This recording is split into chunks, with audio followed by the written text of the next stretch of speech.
पुणी कमिला सुना दर जदि आपण मैंने उभय सुना और रूपा किनिया प्लान करुवे आपण आसीगला बड़ खुशी खबर। तेज आसतु जाना आम राजधानी भुवनेश्वर अर्थात ओडिशा मूल्य केते टଙ୍କା रही जदि आपण मैंने किनिया प्लान करुवे से टଙ୍କା किनीपारे जहाँकि उभय 22 कैरेट और 24 कैरेट दाम केते टଙ୍କା रही जाना पूर्व वीडियो को लाइक करूँ सब्सक्राइब करनथिले एबे सब्सक्राइब करी पाखर थिबा घंटी चिन्ह को दबाई दिंतु।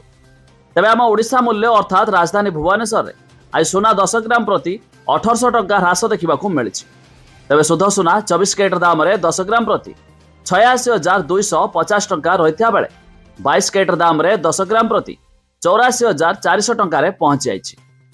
सेहीपरि MCX अर्थात मुंबई मल्टी कमोडिटी एक्सचेंज रे आज भी सुना दाम 10 ग्राम प्रति 2600 टଙ୍କା ह्रास देखा मिली।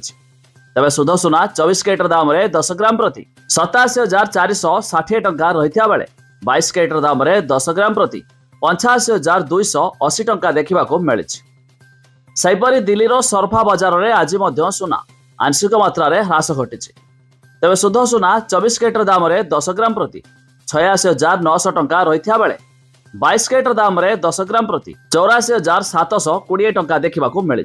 तबे सेहीपरि रूपा 1 किलोग्राम पिछा 98,000 टଙ୍କା पहुंच जाए। तेज जदि आपण मैंने उभय सुना और रूपा किनिया प्लान करुवे तेज यही दर दे आपण मैंने किनीपारे। तेज विशेषज्ञ मैंने यह भी सूचना देउछंती खूब शीघ्र 1 लाख टଙ୍କା पार कर सुना दर। तेज आपण मैंने केउ जिल्लारू वीडियो देखुछंती ता निहाती कमेंट करी जणाइबे।